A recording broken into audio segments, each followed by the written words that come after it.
Marcos Jr., mga Congress, ay kakasuhan na ang mga vlogger na nagpapakalat daw ng fake news sa kanila.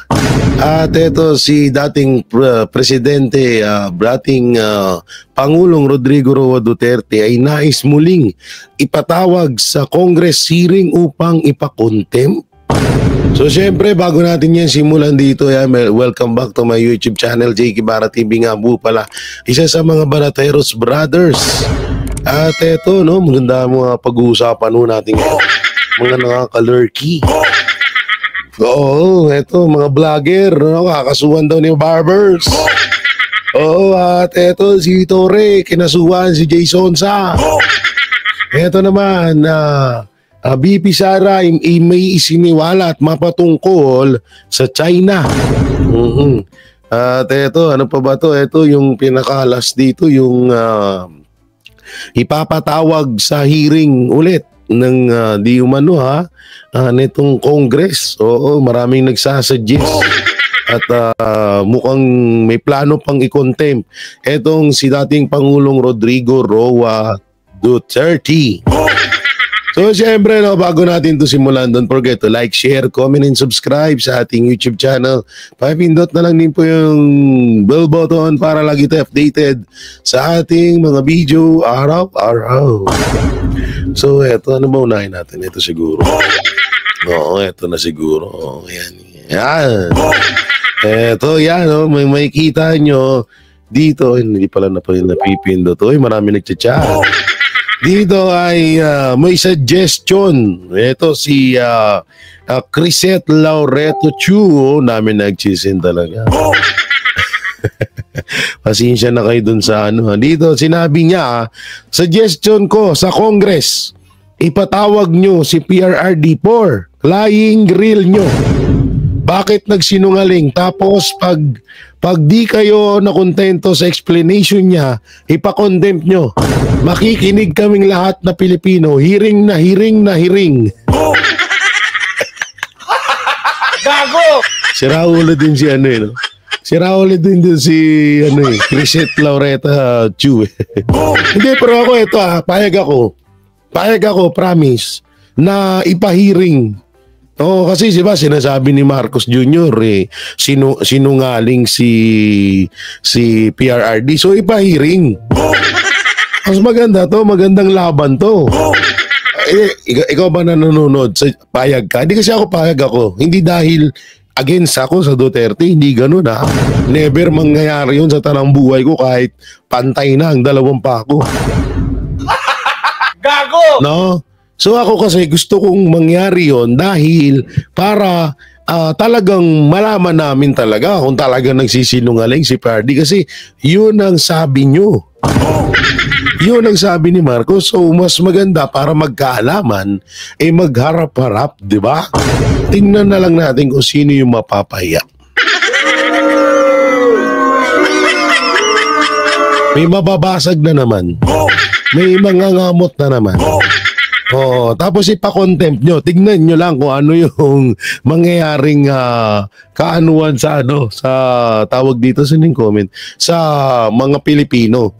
Tignan nyo yung galit ng Pilipino. So ito, basahin natin dito yung komento ng mga tao. Hearing na para malaman ang taong bayan kung sinong may integridad pang naiwan, paniwalaan si PRRD na naging kongresista, prosecutor at naging presidente na nakakuha ng mataas na survey hanggang bumabao ang presidente ngayon ay pinapaniwalaang gumagamit ng pulburon at walang tinapos na degree sa pag-aaral. Ganun din yan mga tuwadkom na wala nang nagtitiwala na taong bayan dahil pagnanakaw lang ang alam.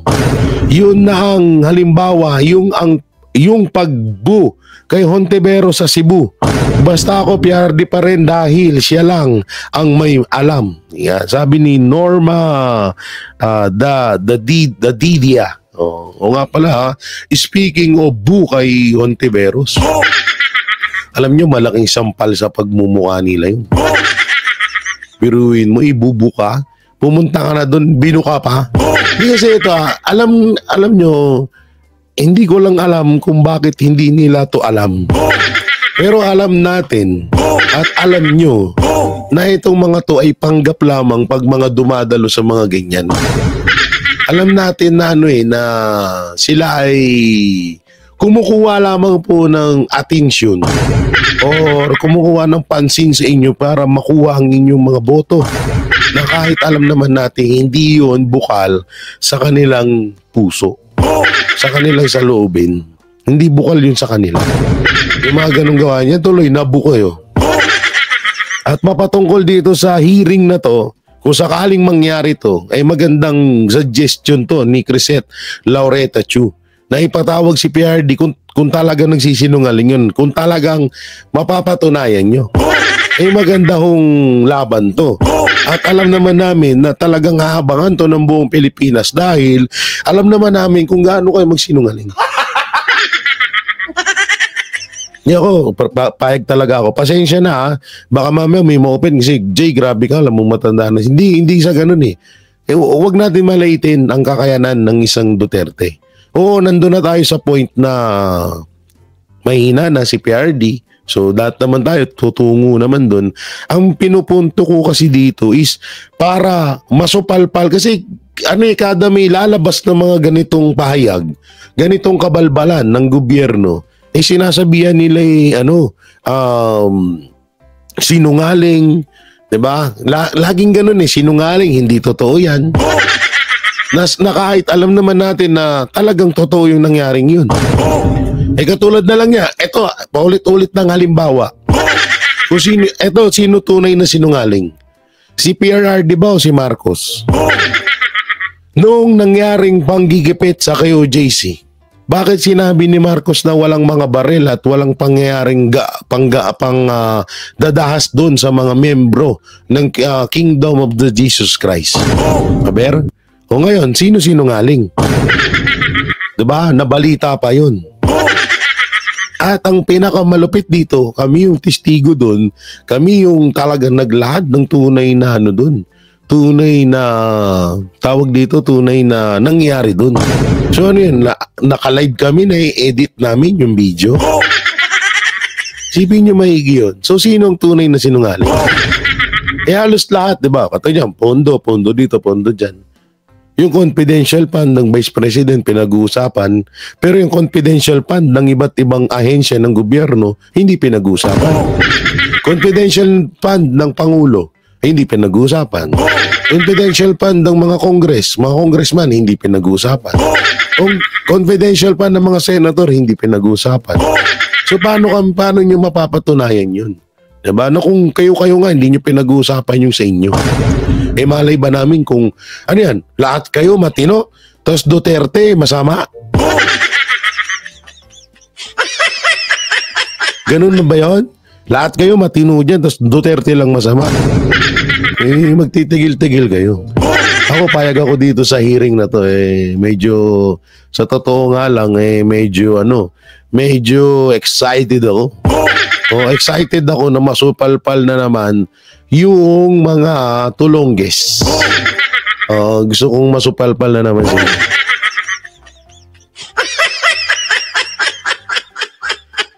Kailan kaya ulit mangyayari yun? Yung tipong wala na naman silang masagot. No? Yung tipong parang naging bata sila. Ano to? Samantalang, ito na naman tayo. Bigating taas presyo. Motorists will have to getting the wealth. Itang na yun kung basahin yan. Basta tumaas yung presyo ng gasolina na naman.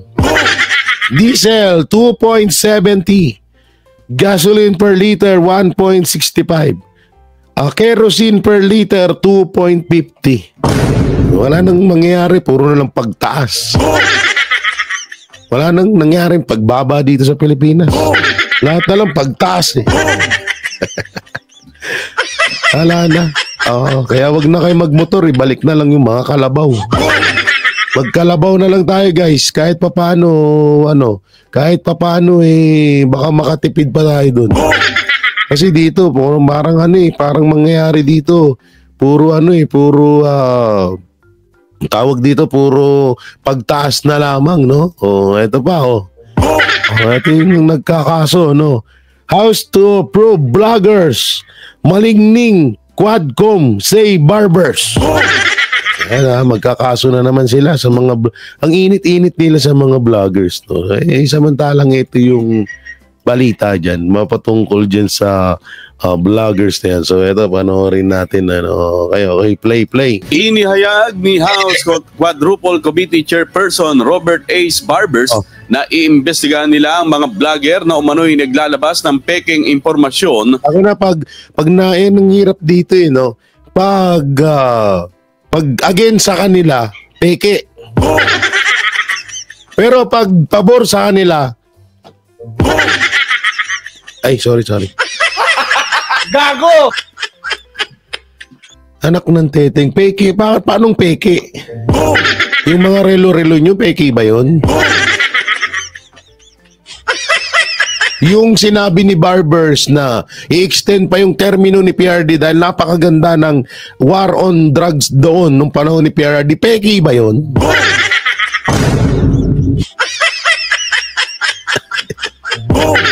Upang sirain ang Quad Committee. Bubuo ang House. Alam nyo, hindi sinisira ng mga vlogger ang Quad Committee. Ang sumisira niyan, kayo-kayo din. Saan ka ba naman nakakita?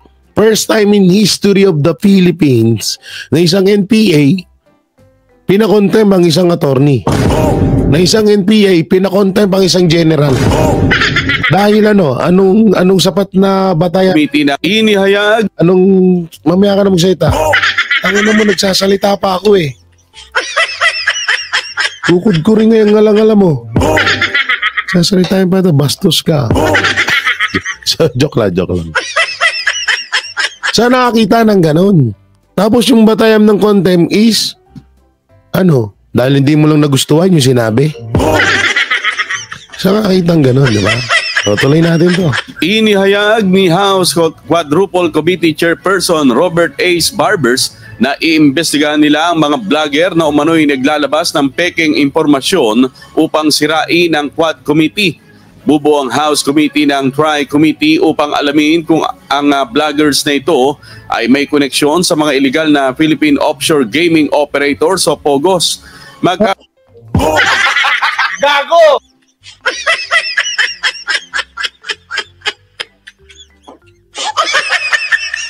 Iimbestigahan kung may connect ang mga vlogger sa Pogo.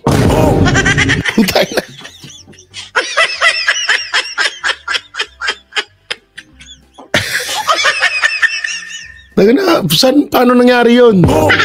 Mga vlogger tas nagpogo? Anak ng teteng, ulitin natin. Upang alamin kung ang vloggers na ito ay may koneksyon sa mga illegal na Philippine offshore gaming operators o POGOs. Anong connect nun? Gago! Anong connect nun, guys?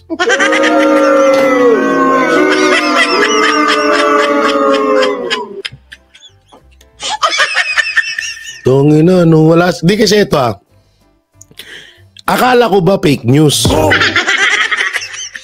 Tapos ba't din napunta sa Pogo? Anong kinalaman ng mga vlogger doon sa Pogo?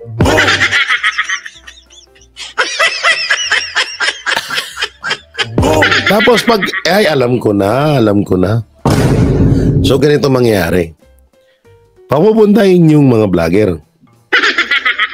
Tapos tatanungin about Pogo. Tapos, syempre yung mga vlogger malilito. Wala naman silang alam sa Pogo. Or hindi naman sila connect dun. Ngayon, pag tinanong ng Congress na, oy, halimbawa ako, o ganun. O Jay Guevara, anong alam mo dito sa totoo ba na may alam ka about sa Pogo? Sabihin ko, wala. Totoo naman, wala. Oh, she is lying. She is contempt. Gago!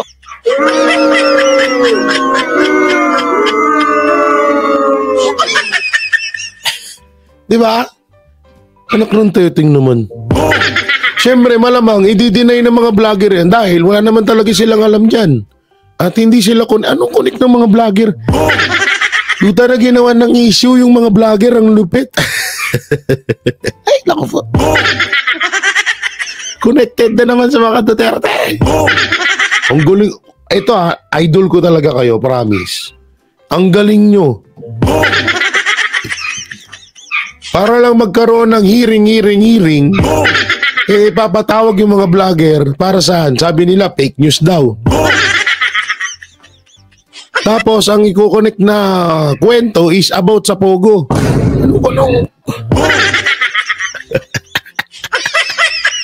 Ano kaya klaseng ano yun no? Pagkakaroon din ng regulatory framework upang maiwasan ang pagpapalaganap ng maling impormasyon. Wow! Wow, maling impormasyon. Ay, naku po, grabe talaga to. Oh, eto. Ay, naku. Eto, panoorin naman natin yung kapatid ni Barbers. Si Torre, panoorin natin. CIDG acting. General Torre nagsampa ng kaso sa 2 vlogger sa pagpapakalat ng fake news. Panoorin. Sasampahan na ng kaso ni Criminal Investigation and Detection Group Director Police Brigadier General Nicolas Torre III ang 2 vlogger dahil sa umunoy pagpapakalat ng fake news laban sa kanya. Ito ay may kaugnayan sa mga ipinakakalat na lakas. Lang basahin natin Sabi dito ni Sir Jason sa post niya. So si Sir Jason at si June Abines ang kakasuhan. So sabi dito, tsaka hindi naman vlogger si Jason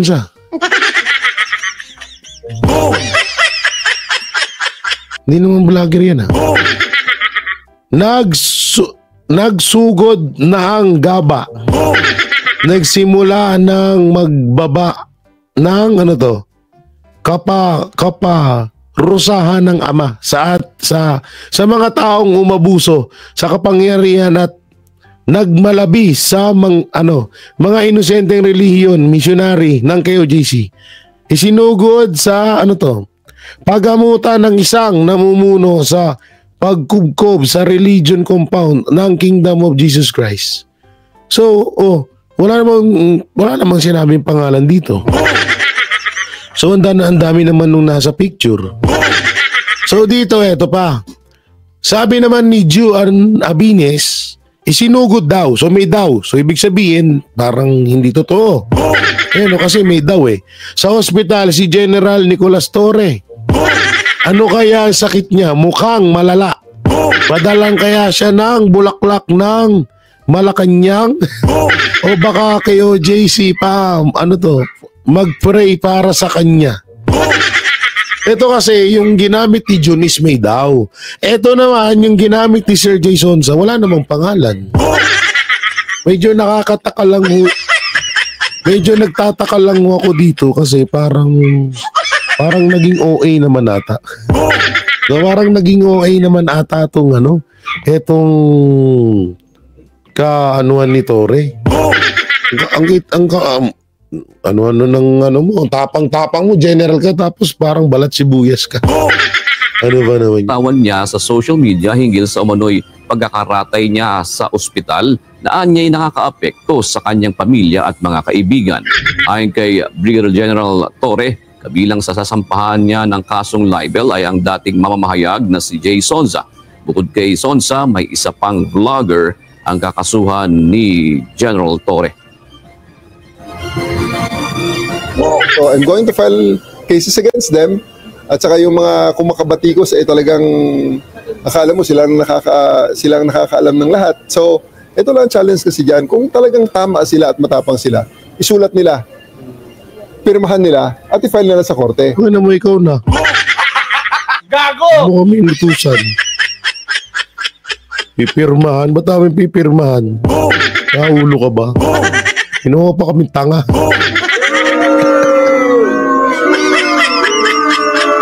Para kinaumagahan, kung sila ay sagutin na ng counter affidavit, hindi nila pwede sabihin na joke only.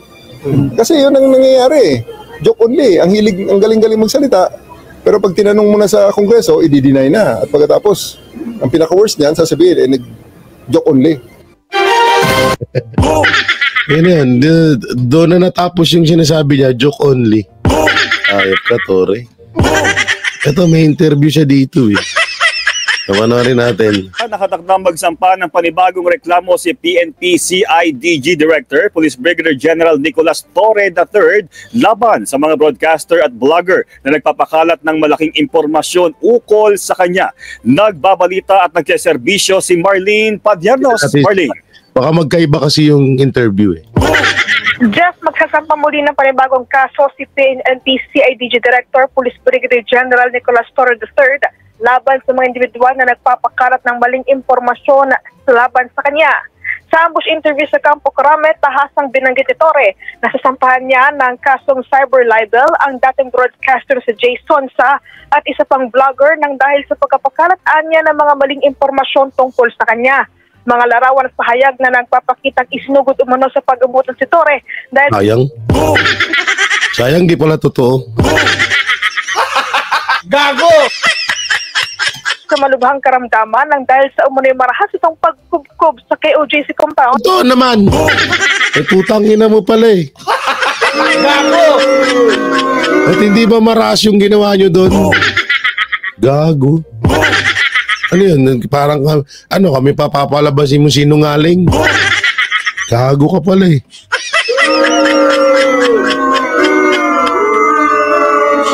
Tama, takot ako sa'yo porket general ka. Panahon mo lang yan. Nasa malawak ang kapangyarihan mo, darating din yung panahon namin. Nanginan to, ginawa pa tayo sinungaling. Nasa live lahat nung pinaggagawa nyo dun ha. O sige nga, busisiin nyo rin yung live namin kung hindi totoo. Pinalabas pa na hindi daw marahas. Hindi marahas, ang dami nyo silaktan dun. May namatay pa. Tarantado.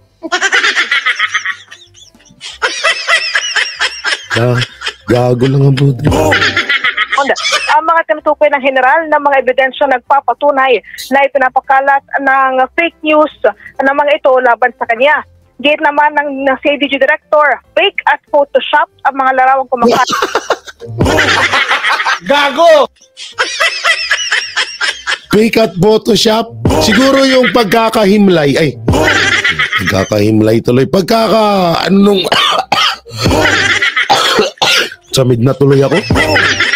Yung sa kay Jason pwedeng yun. Pwedeng tawag dito hindi pa si Jason si John Amines. Pwedeng Photoshop yun, pwedeng edited. Pero yung ginawa nyo sa KOJC, hindi edited yun. Kailan ba pinanganak to? Pinanganak ka ba nung panahon niya, tawag dito ni Noah?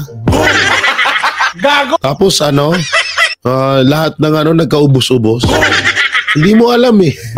Anak ng teteng, ikaw nag-uutos doon tapos di mo alam. Sinungaling talaga ang putang inang to. Alat ukol dito. Bagay na hindi na anya tama at nakaka-apekto na hindi lamang sa kanya, kundi maging sa kanyang pamilya at mga kakilala. Una na nga kinasuhan ni Torre noong isang linggo ang vlogger na si former Army Captain Clemente Dado Enrique ng inciting to sedition dahil sa mga pahayag nito na humihikayat sa publiko na mag-aklas laban sa pamahalaan. Kaserbisyo mo sa Campo Crame, Marlene Padiernos. Lahat na kinasuhan eh. Wala na, konting pag hindi sa kanila, kaso agad yan. Pero isang nakakabobo doon, yung sinabi ni Torre na wala daw yung Photoshop lang daw yun. Edited eh. Mga naka-live kami, hindi naman upload yun. Paano i-edit yung live? Anong nangyari? Sabihin ba, bagay, pares nga sila ni Marcos. Wala daw barel. Wala daw pangaharas. Nakatiteng, ilan nga yung kinulong nyo na membro ng KOJC? Siningil nyo ng napakalalaking piyanse. Gago! Gago ang putik. So yan, dito naman tayo sa isiniwalat ni BP Sara mapatungkol sa China, sa dito sa Pilipinas. So panoorin natin. Kinilala ni Vice President Sara Duterte ang ilang dekada ng relasyon sa pagitan ng Pilipinas at China ngayong 50th anniversary ng bilateral relations ng dalawang bansa. Umaasa naman ang Chinese Embassy sa mas matatag na relasyon ng dalawang bansa. Si Jason Rubrico magbabalita. Spring Festival. Nakiisa si Vice President Sara Duterte sa selebrasyon ng Spring Festival o Chinese New Year ng Chinese Embassy. Sa isang video message, binigyang diin ni VP Sara ang mga hangaring nagbubuklod at gumagabay sa China at Pilipinas patungo sa isang mas maliwanag na hinaharap. Kinilala rin ng BISE ang 5 dekada ng diplomatic relations sa pagitan ng dalawang bansa. This year is especially meaningful as we celebrate the 50th anniversary of the establishment of diplomatic relations between the Philippines and China. Over 5 decades, our nations have sought to enrich our bilateral relations on the basis of sovereign equality, achieving milestones in various areas of cooperation. Ipinunto rin ni VP Sara ang pagtutulungan para tugunan ang mga hamong kinakaharap ng dalawang bansa. As we honor this legacy, let us look ahead with hope and determination, working together to address common challenges and foster a harmonious and prosperous future for all. Nagbigay-pugay naman si Chinese Ambassador to the Philippines, Wang Xilian, sa mga henerasyon ng mga leader ng China at Pilipinas at sa lahat ng mga nag-ambag sa pag-unlad ng bilateral relations ng dalawang bansa. Umaasa rin si Ambassador Wang na pagtutuunan ng pansin ng parehong bansa ang aniyay original aspirations at magtulungan upang itaguyod ang bilateral relations na magdadala ng mas malalaking benepisyo sa 1.5 bilyong tao ng China at Pilipinas. Para sa Diyos at sa Pilipinas kumahal, ako si Jason Rubrico, SB9 News. Alam nyo, ito itong China, marami mang balita na ipinapakalat sa China na ito ay magulo at hindi maunlad na bansa. Alam nyo, isang malaking kalokohan yun. Tuloy nyo ang laki ng China. Kung pagbabasihan kung pagbabasihan ng bansa nating at ang China, ganito kalaki ang China. Ganito naman ang Pilipinas. Wait lang, hanap tayo ng mas maganda-ganda. Hindi, ito kalaki ganito kalaki ang China. Yun ang kalaki yung bansa nila. Ito naman ang Pilipinas. Yan lang Ito lang, yan lang Pilipinas. Yung inlalaki na yan. Pero sa China, napakaganda ng mga lugar. At maayos, di ba? Maayos ang lugar, matiwasay, maayos yung kanilang pamamalakad doon. Hindi magulo, hindi tawag dito, hindi yung lumang train nga lang nila dito, bagong yung lumang train station, yung lumang airport, yan. Bago sa atin dito. Partida sa kanila luma yun Tsaka high-tech na ho dun, no? Yung train na baliktad. Yung train na nasa 'di ba? Kadalasan sa mga train, MRT, LRT nasa lapag, sa kanila nakabaliktad, nakahang, talagang high-tech na. Maraming lang nagsasabi na ang China ay talagang pangit, ito ganyan, pero ang ganda-ganda ho ng China. Sa totoo lang, sobrang ganda ng China na walang-wala dito sa Pilipinas. Hindi ko dinadaw ng Pilipinas, pero yun ang totoo. At ito ba pinakamasaklap doon? Kung iisipin natin maigi, napakalaki ng China pero napapaganda nila ng maayos. Samantalang ang liit lang ng Pilipinas, pero ano nangyayari dito sa Pilipinas? Napag-iiwanan tayo. Hindi totoo yan, promise. Sa pag-iiwanan tayo pagdating sa kagandahan ng mga lungsod. Sobrang pag-iiwanan tayo, sobrang alam niyo yung tipong ultimong trend lang sa atin, dugyot. No, ultimong trend sa atin, dugyot. Ultimong dugyot lahat, di ba? Pero sa China, ang ganda, ang linis. Oo, samantalang ihabol natin to, no? Ano ba to? Wait lang. Eto, no? Senatorial aspiring tinawag na phenomenal ang drug war campaign ni dating Pangulong Rodrigo Roa Duterte. Panorin mo natin. Phenomenal kung ituring ng ilang kandidato sa pagkasenador ang pinangunahang laban sa illegal na droga ni dating Pangulong Rodrigo Duterte. Ito ang naging komento ng mga senatorial aspirant na sumalang sa sukatan program ng SMNI. Narito ang balita ni Paul Montibon. Aminado ang independent senatorial aspirant na si Attorney Angelo de Alban na tagumpay ang drug war campaign ng Duterte administration. Sa katunayan, phenomenal nga raw niyang maituturing ang nasabing kampanya ng dating Pangulong Rodrigo Duterte sa pagsugpo sa problema ng illegal na droga sa bansa. Napaka-phenomenal nung nangyari nung nakaraang administrasyon na sila ay nakakuha ng tiwala kay former President Rodrigo Duterte at sila mismo nagpalista sila sa mga otoridad na sila ay gumagamit. Bagamat hindi man anya perpekto ang war on drugs, ay naging dahilan at batayan naman ito para matakot ang mga kriminal at mga sangkot sa transaksyon ng illegal na droga. Sa ilalim rin ng Pangulong Duterte, nakita ang kagustuhan ng mga apektado ng illegal na droga na sumailalim sa rehabilitasyon dahil na rin sa suporta ng pamahalaan noon.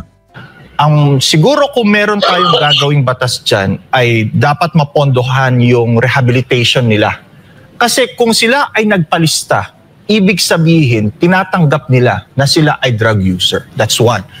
Acceptance is the key. Second, alam nyo yung mga nangyaring listahan nung nakaraan, yan yung isa sa mga tinatawag na kabulastugan na pinagsasabi ng mga anti-Duterte. Kasi ito ang dami-dami yung nagpalista nun. Ang daming mga sumuko na sila ay addict. So yun ba ay mapipilit mo yung ganong kadaming tao? Diba? Yun isa pang sa mga hindi natatalakay kadalasan eh. Anytime gusto nila magpa-rehab. So dapat pondohan natin yung any effort to rehabilitate them. Kasi kung sila na mismo gusto nila yan, no? Bakit hindi natin suportahan sila? Sila ay kapwa-tao natin. Bukod kay De Alban, pabor rin ang senatorial aspirant na si dating Defense Secretary Norberto Gonzales sa paraan ng pagsugpo sa paglaganap ng illegal na droga sa bansa sa ilalim ng Administrasyong Duterte. Pero talagang phenomenal ang nangyari ng panahon ni President Duterte. Na lahat ng gumagamit ng droga, kinabahan at naghangad na pumunta sa mga pulis. Daan-daang libo ang nakita natin ang talagang naglabasan. Yun sa akin, phenomenal yun na epekto ng war on drugs. No? May mga sinasabing abuso. Pero very important sa atin that for the first time in the nation's history, na halos lahat na gumagamit ng droga lumabas. Parehong sumalang sa ikalawang episode ng senatorial interview Karapat-Dapat Ka Ba program ng SMNI, sina Attorney De Alban at former Defense Chief Gonzales. Para sa Diyos at sa Pilipinas kung mahal, nag-uulat Paul Montibon, SMNI News. Hindi kahit naman sino, alam niyo, kabobohan at katangahan na lang yung nagde-deny na hindi okay yung war on drug ni PRRD. Oo, kahit naman sino, kahit nga yung mga congressman ngayon na tumatalakay sa AJK noon saludong-saludo. Mga ganun pa yung mga hayop na yan Gago! Oh, di ba? Alam mo kung makahalik sa paa ni PRRD, makasip-sip kay PRRD, wagas Kaya yung mga nagsasabing hindi okay, marahas kasi maraming adik. Ngayon, tingnan mo, pag naging presidente si BP Sara sa 2020, tandami na namang mamamatay. Pero okay lang yun kasi mga adik. Lalo ngayon nagmura ang pulburon. Lowest may 250 pesos ka na, 150 sa Tondo nga daw Ewan ko lang kung totoo yun Dati nababasa ko sa mga comment section sa Tondo daw 150. Wow. Kaya alam niyo yung mga sinasabi ng mga anti-Duterte na hindi okay yung panahon ni PRD, walang nangyari nga. Tangina, bubo lang nagsabi nun. Gago! Kalokohan yun. So yung mga banateros, mga kabiyayan, nung may kukomento nyo sa mga na-reactionan at sa napanood yung video, i-comment nyo lang po dyan sa baba. At syempre, don't forget to like, share, comment, and subscribe sa ating YouTube channel. Paipindot na lang din po yung bell button para lagi kayong updated sa ating mga video. Dumigay pa, araw-araw. Yan, so pakisama na rin po yung join button at ang ating super thanks dyan, no? Sa maraming salamat sa pag-share, pag-like ng mga video namin araw-araw. Nag-upload tayo 2-3, minsan isa lang. So pakishare na lang. Thank you. Ingat kayo palagi. God bless and peace and bye-bye. Yan ang Banateros, walang inuurungan. Pag tama palakpakan, pag mali ay babanatan. Yan ang Banateros, boses ng ordinaryong Pilipino. Banateros ay walang makakaawan, walang inuurungan. Banateros ay tinutulungan.